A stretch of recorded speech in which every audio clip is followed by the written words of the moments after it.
costs average American households about $5,000 a year, which is a pretty significant sum when you think about people's budgets. Since the executive order was signed 6 months ago, the council's members have met every deadline in the president's order. These actions across a broad range of industries will bring real benefits to American families. For example, the FDA has taken action to lower the cost of hearing aids from thousands to hundreds of dollars for the millions of Americans suffering from hearing loss. It's becoming cheaper and easier for Americans to fix the things they already own. Following the executive order's support for the right to repair, the FTC will ramp up enforcement actions against illegal repair restrictions. Since then, big firms like Apple and Microsoft voluntarily announced changes to their policies so that consumers can readily repair their own phones and laptops. The Department of Justice, the FTC, and other agencies have increased efforts to challenge or block mergers that would leave customers with fewer choices, higher prices, and lower wages. For example, the Department of Justice blocked an insurance mega merger that would have raised insurance costs for consumers and businesses alike. So this is part of our ongoing effort. I also wanted to share that NATO is launching a significant military training exercise called Neptune Strike 22. This is something my colleague at the Department of Defense updated on Friday, but it will run through February 4th and is designed to demonstrate NATO's high-end maritime strike capabilities. The USS Harry S. Truman Carrier Strike Group will serve as the centerpiece for this military exercise and be placed under NATO operational control. This is the first time since the end of the Cold War that a U.S. carrier strike group has gone under NATO command. And this exercise will help demonstrate the unity, capability, and strength of the transatlantic alliance. It also advances our ability to integrate an aircraft carrier strike group into NATO's deterrence and defense efforts. While planning for Neptune Strike began in 2020, long before the current escalation of tensions from Russia's aggressive posture towards Ukraine, such exercises help the United States and its allies enhance interoperability and ensure readiness for any threat against NATO. Josh, why don't you kick us off? Thanks, Jen. Two subject areas. Yep. First, Ukraine and Russia. The president is going to have his meeting with European counterparts. What does he plan to discuss with them, and how does he plan to address the issue of natural gas, given that 40% of EU's natural gas imports come from Russia? Sure. Well, as we put out just a little bit earlier today in guidance, the president will hold a secure video call with European leaders as part of our close consultation and coordination with our transatlantic allies and partners in response to our shared concerns over Russia's military buildup on Ukraine's borders. During that conversation, we expect they will discuss diplomacy, deterrence, and defense efforts, and we'll have a readout for you all afterwards. And certainly, a discussion about pending sanctions or discussion of that, we would expect to be part of that as well. But in terms of the impact, I don't have anything more to read out for you on that front. And then secondly, for the Supreme Court, should race be a factor in college admissions? Well, this is, I think, in relation, I would expect, to the announcement by the Supreme Court about the decision to take up the affirmative action case this morning. While we're not going to comment on the litigation or for those questions, of course, the Department of Justice, we strongly believe this administration in the benefits of diversity in higher education, and we take very seriously our commitment to advancing equity and equal opportunity for historically underserved populations. That's why on day one, the president signed an executive order launching an ambitious whole of government response to center equity throughout the government's work. Throughout the Department of Education, the administration has provided historic investments and support for historically Black colleges and universities, tribal colleges and universities, and minority-serving institutions, such as Hispanic-serving institutions, including nearly $21 billion in cumulative support.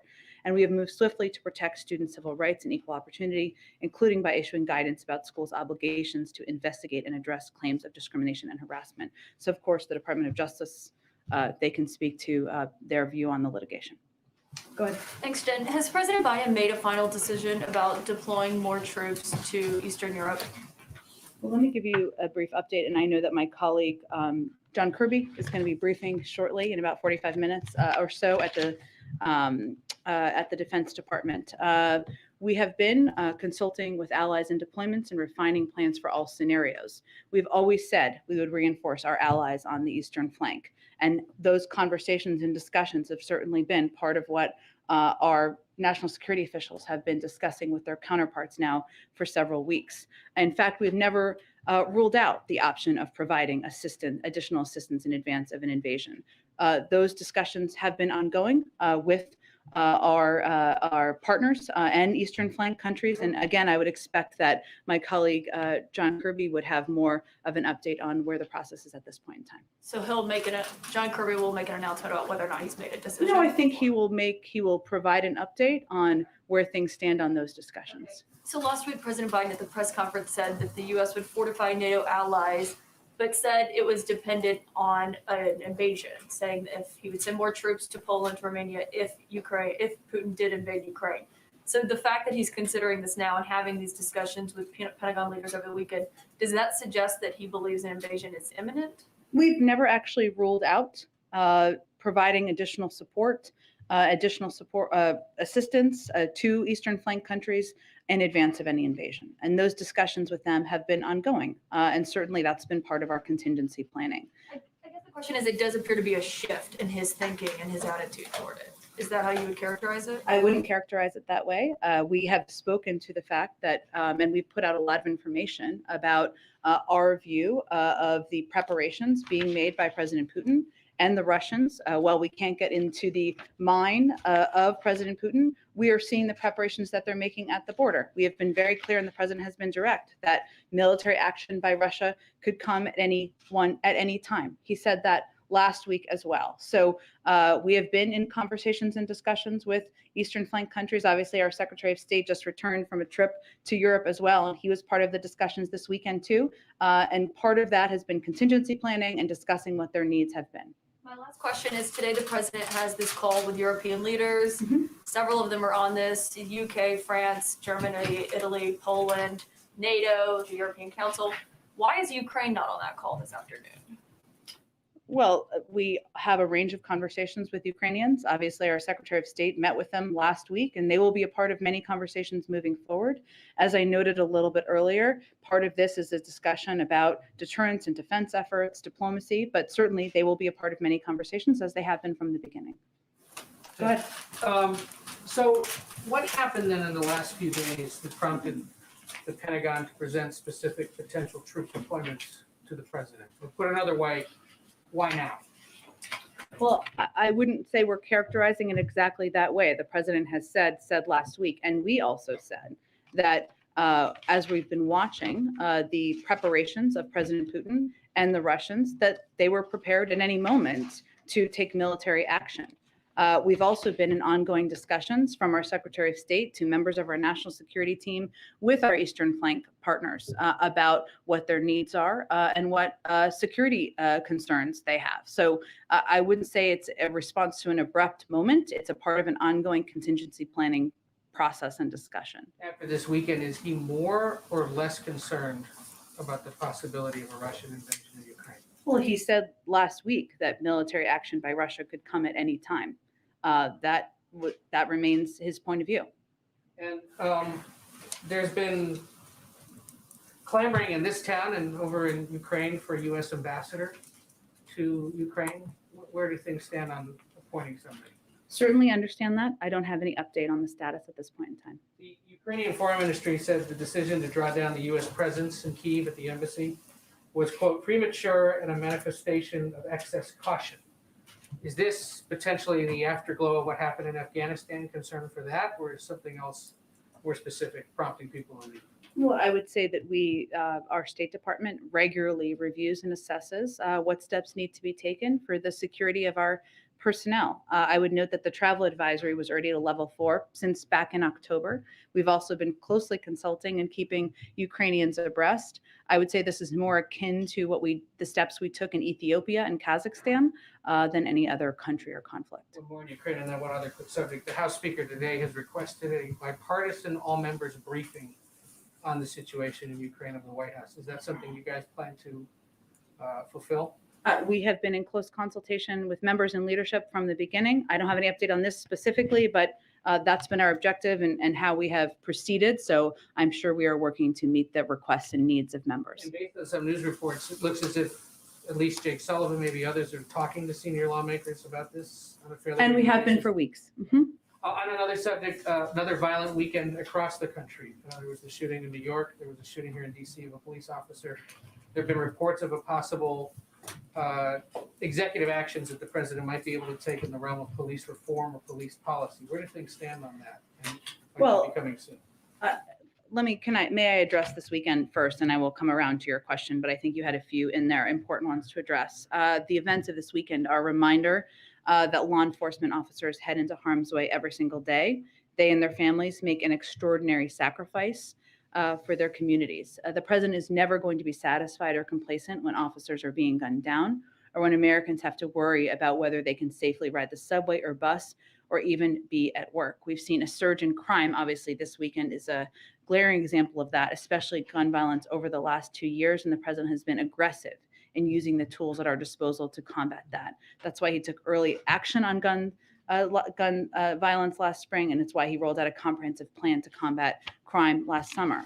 He also believes, as many Americans do, that we can and must have a criminal justice system that both protects public safety and upholds our founding ideals of equal treatment under law. That's why he not only has implemented this comprehensive plan to combat crime, but why he is continuing to advocate for reforms to our policing system. He thinks that we can do both, but I don't have an update on any timings for next step on that. Go ahead. Thanks. First, on the markets, does the president think it's a big deal that today the Dow Jones is down at one point more than 1,100 points? Well, to start with, we focus on the trends in the economy, not any one day and any single indicator. Unlike his predecessor, the president does not look at the stock market as a means by which to judge the economy. I would note that the market is up around 15% compared to when President Biden took office.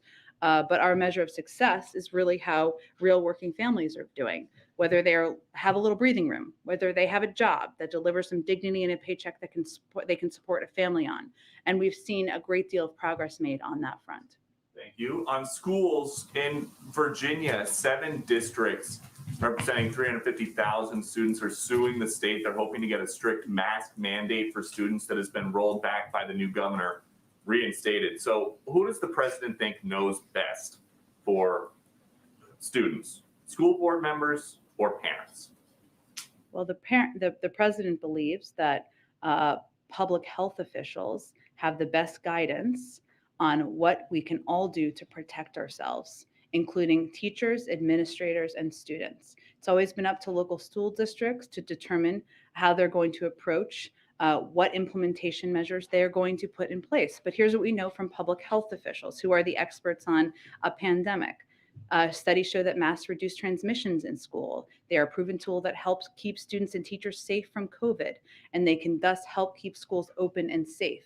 In short, we know it works, and we need every leader to focus on using the tactics we know work to keep our students safe and our schools open. I know you mentioned Virginia, but in Texas, the state is fighting a critical public health measure to protect our children and keep our schools safely open for Head Start communities. Ones that a provision that is requiring masks to keep students and keep communities safe. They're fighting against that. Why is that?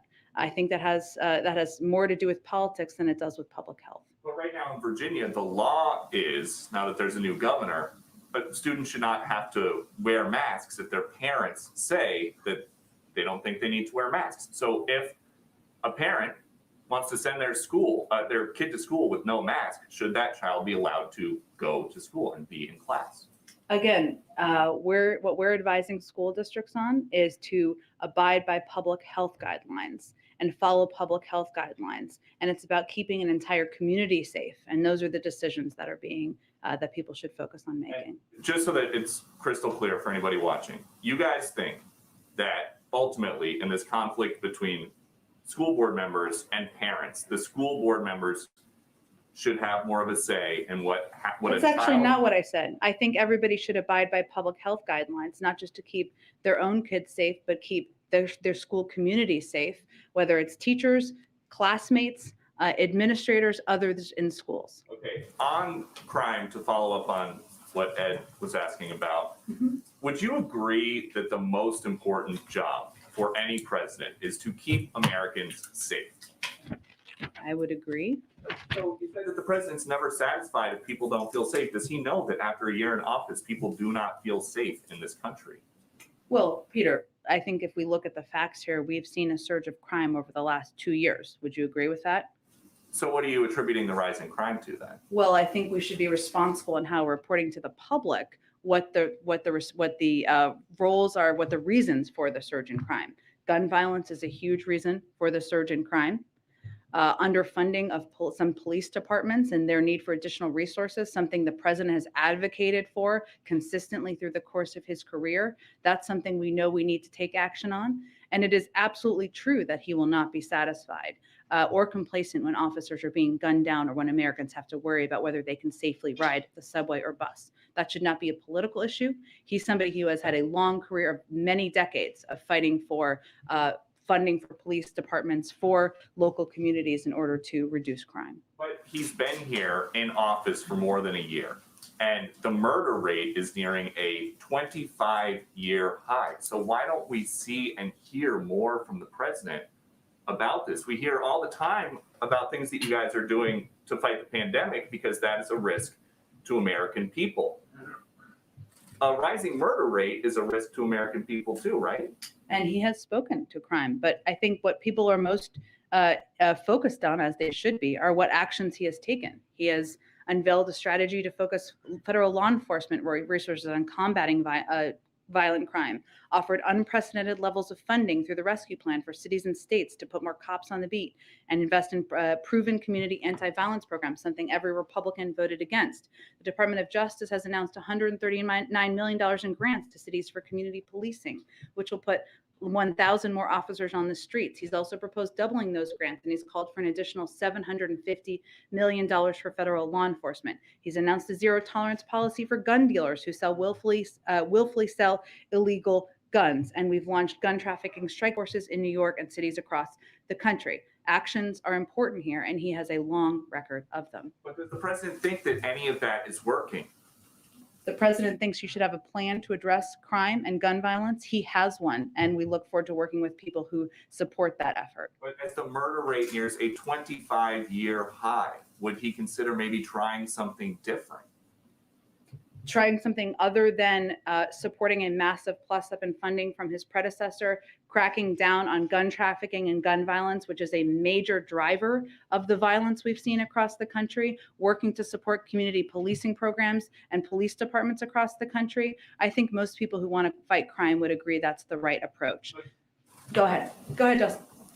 Thanks, Jen. I know Kirby's breaking later, but Sure. just to put a finer point, Yeah. do you have any information about how many troops are under consideration, what the time frame for the president's decision are, sort of the logistical details of a possible? I don't have any more details from here other than to convey that we're in close consultation with Eastern flank countries about their security needs. And again, we've always said we would support them.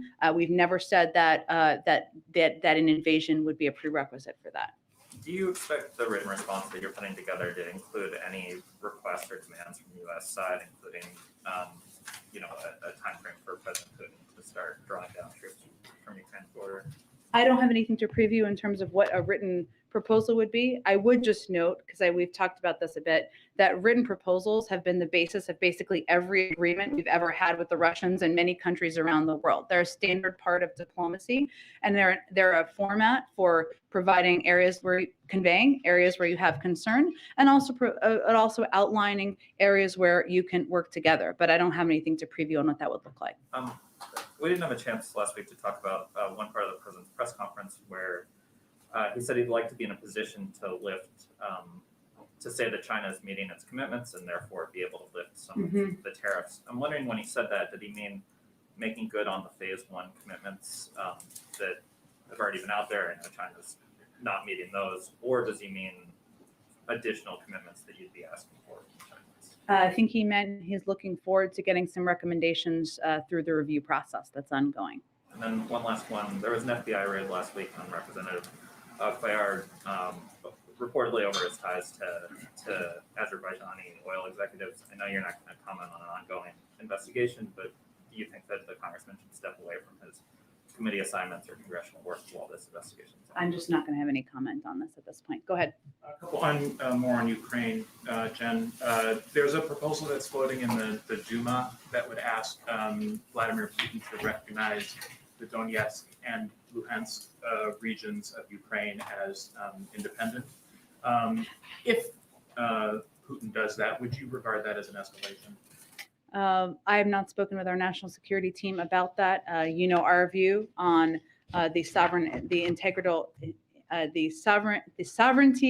of Ukraine, and I don't have any other comment on it though at this point in time. Okay. Under what circumstances would we evacuate American citizens and diplomats from Ukraine, and can that be done without the U.S. military? Well, I think the reason that the State Department issued the guidance they did, which again is a standard process that the State Department does regularly with a range of countries where we have security concerns, was to make very clear that American citizens, our recommendation is that U.S. citizens currently in Ukraine consider departing now using commercial or other privately available transportation options, use the online form in our updated travel advisory to tell us their plans so they can best conduct our ongoing contingency planning, and register in STEP to ensure they receive alerts and guidance from the State Department. There is not an intention for there to be a departure or an evacuation along those lines. So we are conveying to American citizens they should leave now. Okay. And in fact, that there's not precedent beyond Afghanistan for that to be how it operates. Got it. And then just more broadly, for years, NATO members have fallen short of their defense spending commitments. Last year, more than 60% of the alliance's 30 members, including half of the Bucharest 9 that are right near Russia there, failed to meet their 2% GDP spending commitment. If Europeans aren't willing to expend blood and treasure on their self-defense, why should Americans be expected to do so? Well, we are continuing to advocate for all members to reach the 2% goal. That has been the president's position since he was the vice president. So for many years now, I would say that we have a sacred obligation under NATO. And we believe it is also in our interest to support our eastern flank countries and their security, and also to be clear about the value we have as Americans, which is that no country should be able to take with force another country as Russia is attempting to do at this point in time. One last one. You said that military incursions by Russia into Ukraine would trigger stiff economic sanctions. Does that apply to our policy with China and Taiwan? As it If there was a military incursion of some kind into Taiwan, would there be economic sanctions? Could China expect that? I don't have anything to preview on that at this point in time. Go ahead. Thanks, Jen. So at the press conference last week, the president spoke a lot about Build Back Better and his thoughts about sort of where the sweet spot might be to save as much of that as he can. I think the next day, Senator Manchin was asked if he'd spoken with the president. He said he hadn't yet. Has there been any direct conversation between the president and Senator Manchin since last week? We're just not going to speak to or confirm any conversations the president has with members of the Senate moving forward. Broadly, give us a sense when those conversations will sort of ramp up in earnest. The president's been in touch with a range of senators. We're just not going to outline those or confirm those specifically. On putting that together and getting it through the Senate with 50 votes, is State of the Union more or less the soft deadline, or is this something that may well extend beyond that? We haven't set a deadline. I think what our objective is and what the president's objective is to move forward on an effort in Congress and the Senate to lower costs for the American people, do that without raising the deficit, pay for it, make sure we're easing the burden that families have across the country. We need 50 votes to do that. But we have not set a deadline. Can I just ask you one other thing about infrastructure? You may have seen our story and reporting elsewhere about Republican lawmakers who opposed the bipartisan infrastructure law out in the states over the recess, touting the benefits, taking credit in some cases for doing that. And I know that this is a big pillar of the Democrats' 2022 midterm argument and the president's case for a successful first year. He's touted the bipartisan nature of this. Is he going to take issue with any of the Republicans who are out there? Is he going to call them out for saying that they should get credit for something that they opposed, or is he going to let that slide? Well, I would say we welcome the a number of Republicans who voted against the infrastructure bill coming around to recognize the impact on their communities. We've seen this playbook before, so perhaps it shouldn't come as a surprise. And I don't think I can stand up here and rule out what the president is or isn't going to call out moving forward. Go ahead. Hey, Jen. The president spoke last week about Russia's historic concerns about loss of empire and encirclement. Mhm. So my question is, if we're sending some thousands of U.S. troops to the Baltics or the eastern flank, is there a chance that that will increase the risk of war rather than reducing it? Well, we've had troops in the eastern flank countries for decades. Right. Or it sounds like what's being discussed is sending more right now at a time of real tension. And we have a sacred obligation to support the security of our eastern flank countries. I think it's important to remember who the aggressor is here. It is not the United States. It is not these eastern flank countries. It is Russia, who has tens of thousands of troops on the border of Ukraine. They have the power to de-escalate. We would certainly welcome that.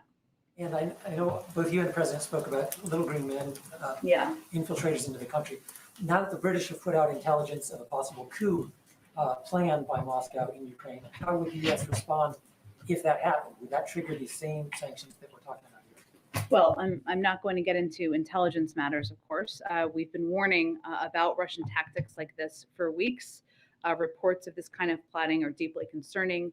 If acted upon, would constitute a severe escalation, and certainly there would be consequences. And then just one more on the SCED. I know we've all been anticipating the president's going to hit the road.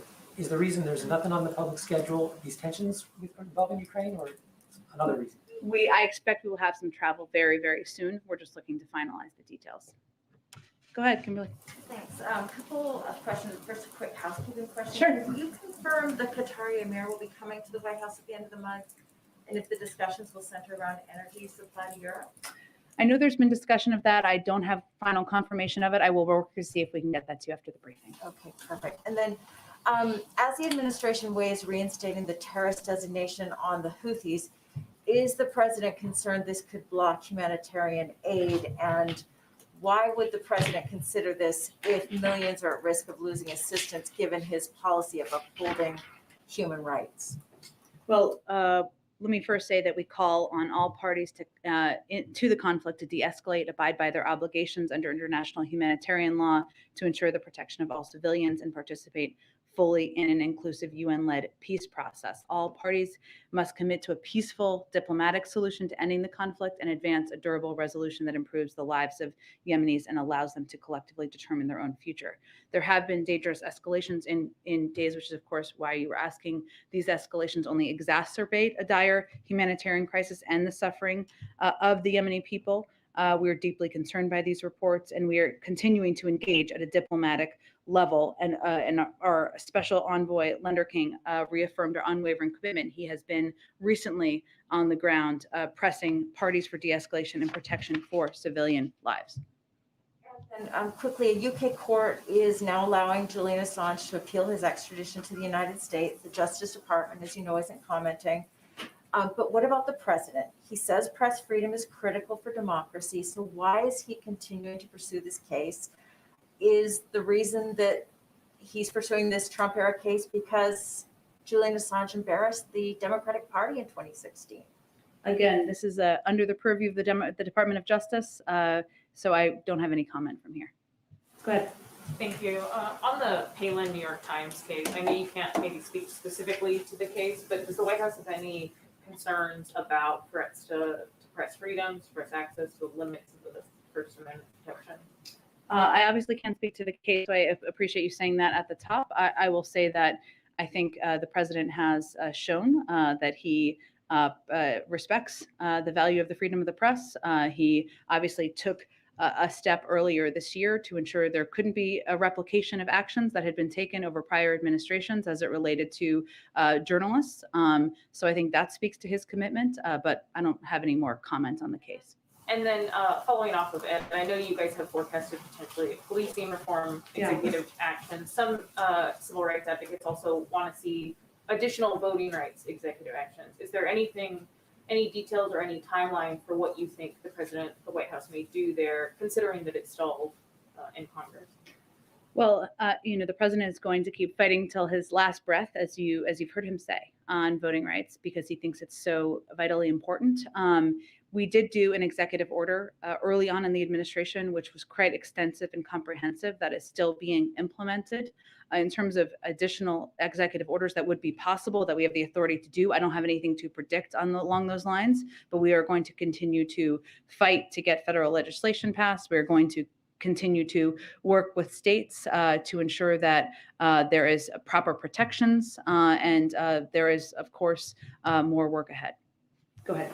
Yes, there are currently at least 150 American military advisors in Ukraine, including members of the Florida National Guard. Are those soldiers going to remain in Ukraine? Are there contingency plans if hostilities break out to remove them? What's their disposition? I would point you to the Department of Defense to ask them that question. Okay. My colleague mentioned Afghanistan, and one of the things that you hear among Russian propaganda in Ukraine is that the United States is an unreliable ally, that it's using Ukraine as a pawn. And they point to the U.S. withdrawal from Afghanistan as evidence that the United States cannot be counted on. How does the United States respond to that, and has the Afghanistan withdrawal complicated diplomacy in this regard? It is not in our experience. The president ended a 20-year war in Afghanistan, something he had talked about consistently doing for some time as he was running for president and even before then. I think our commitment to our NATO partners is clear. Our commitment to Ukrainians is clear. We've sent more security assistance over the last year than in any year in recent history. We've been in constant contact, as is evidenced by the president's call this afternoon, with our European partners as we work to ensure we're in lockstep as we approach the next stage and anticipate what President Putin may or may not do. So what I would say to that is that sounds like the old Russian propaganda playbook, something we've talked about in the past, and I'd encourage anyone to be mindful of that. And then finally, there's negotiations going on in Congress for Russian sanctions if they do take military action against Ukraine. Does the United States support Congress acting, and are they involved in these negotiations? We are regularly updating and briefing leaders in Congress and about what steps are under consideration, what the status is of things we're seeing on the ground. Obviously, we've talked about a lot of this publicly as well. And we've also been clear that we have a severe sanctions package of economic options that is under consideration should they decide to invade. We also recently sanctioned a couple of individuals for their engagement as well. But I don't have anything in terms of these specific steps under consideration. We have our own severe steps that we are considering here, and we're keeping Congress abreast of that. Does it help to have Congress involved? Well, we're working in lockstep with them. We are briefing them. We are conveying to them what we're thinking about and considering, and of course, getting feedback from them as well. Go ahead. I recognize that the White House has said that they have, very severe sanctions that are prepared if Russia invades. Is there any thought to enacting sanctions before Russia invades as a form of deterrence, or is that under consideration? Well, we did announce a couple of sets of sanctions from the Treasury Department last week in response to the involvement of a few individuals. We've also plussed up our security assistance packages that we've been delivering to the Ukrainians, including recent deliveries over the last couple of days. And obviously, as we were talking about earlier in this briefing, there's been discussions about how we can support the security of Eastern flank countries. But also, we are mindful of what we think is the most effective deterrent, and the severe economic sanctions package, something that would be go far beyond what was done and what was on the table in 2014, including the consideration of imposing unprecedented export control measures that would hit hard at President Putin's ambitions, are part of the discussion. And our assessment is that is most effective as a deterrent tool and not as one we would do in advance. Okay, so you're saying the threat of the sanctions is the most effective deterrent? Correct. Tool. I have a question just to follow up. I know that, you were asked about Americans who are now in Ukraine. Mm-hmm. And I know you said that there is no precedent, outside of Afghanistan for evacuations in case if there was like some type of military incursion by the Russians. So I just want to be clear, if Americans are still in Ukraine and things start happening with Russia, are they pretty much on their own? Well, we are conveying very clearly now that now is the time to leave. and that there are means to do that. Of course, there's commercial airlines. You can depart over land. There's obviously the embassy there to provide assistance. And this is very similar to what we did in Ethiopia, Kazakhstan, and many other countries over the course of the last several decades. But there is not an intention or a plan for any military evacuation. And just quickly, in the past, another call with Putin was still on the table. I believe that the president was supposed to talk with his advisors about that this weekend. Like, what have any decisions been made about that? Will there be another call or another talk with Putin? The president remains open to leader diplomacy, of course. He knows how effective that can be, but I don't have anything to predict or preview at this point in time in terms of a call between them. Hold on, let me just get to the last two and then I'll come back on. Go ahead. The president said last week that he has basically on a daily basis to work to keep unity in NATO. How unified are NATO partners if it comes to hard and meaningful sanctions against Russia? And what is the president's assessment or the White House's assessment of the new German chancellor in that case?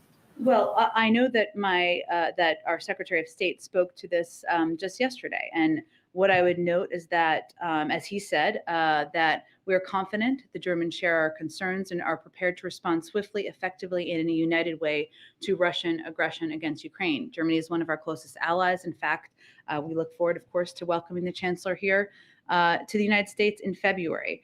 The Germans have said, as you know, that if Russia further invades Ukraine, the future of Nord Stream 2 would be in grave jeopardy. This is real leverage over Putin.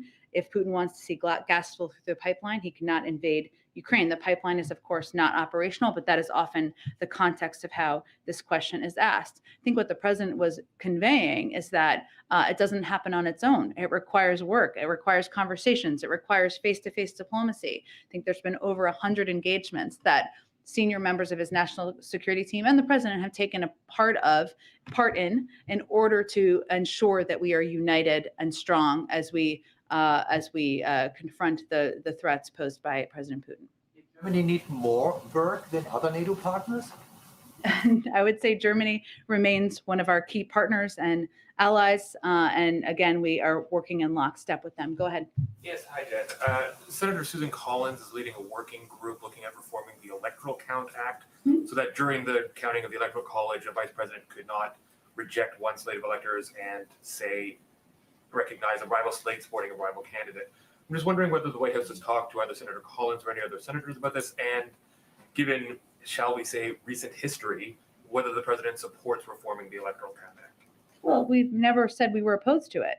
We are in touch with a range of senators. I'm not going to detail who, but across the board through senior members of the legislative team, senior advisors to the president, about a range of steps that can be taken.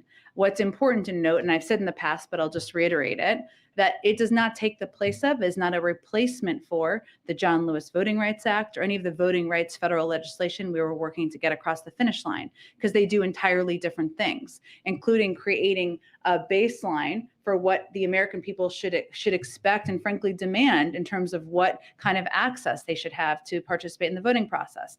And of course, the requirement that any states that has a history of voter suppression would have to get approval from the Department of Justice in order to change voting laws. The Electoral Count Act doesn't do that, but we are open to the conversations. We've been participating in the conversations, but it's not a replacement for. On a different subject, so much of the public discourse about so-called Havana Syndrome has come from anonymous leaks. And I'm just wondering, how soon will the National Security Council release their expert report on Havana Syndrome and these anomalous health incidents? And will this report be made, public in a fulsome way?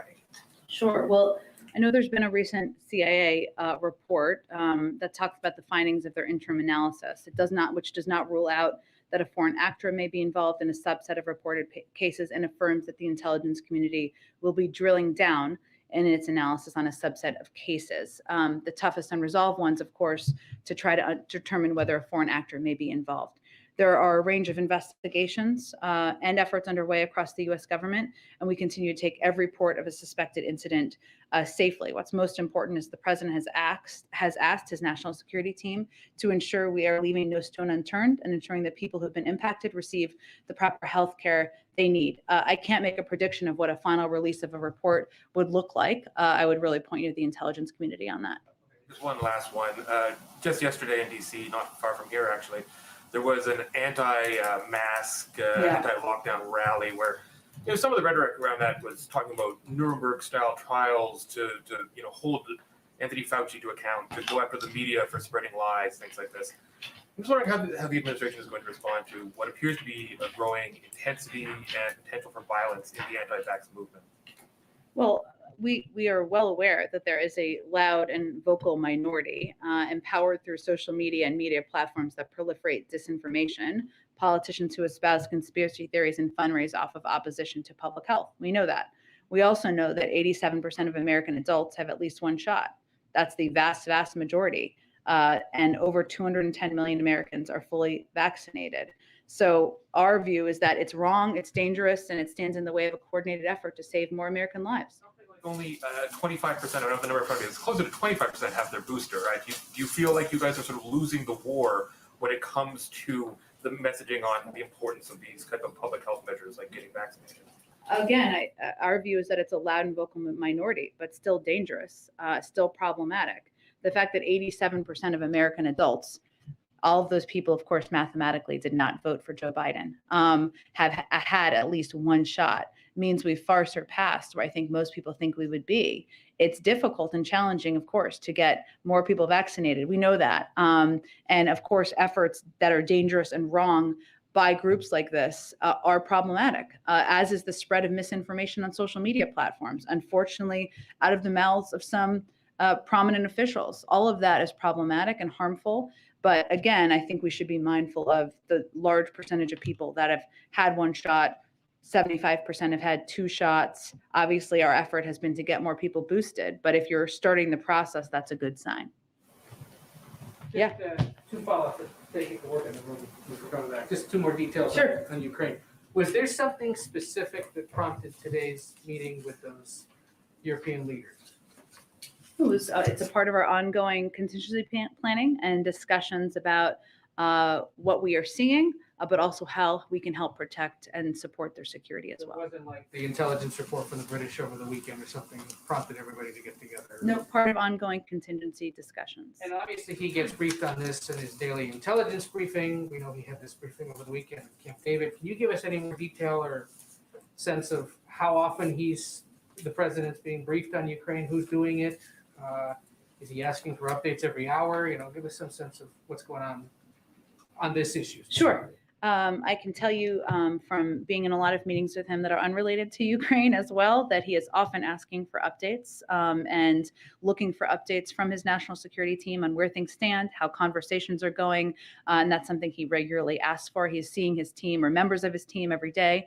Of course, there are central members that you're very familiar with who participate in the PDB, Jake Sullivan and others. And of course, he's regularly talking with our Secretary of State, who has been front and center in the diplomatic efforts. Thanks, everyone. Visit. You just kind of like offhandedly mentioned. Yeah, we'll get it to you after the briefing. Yes, important visit.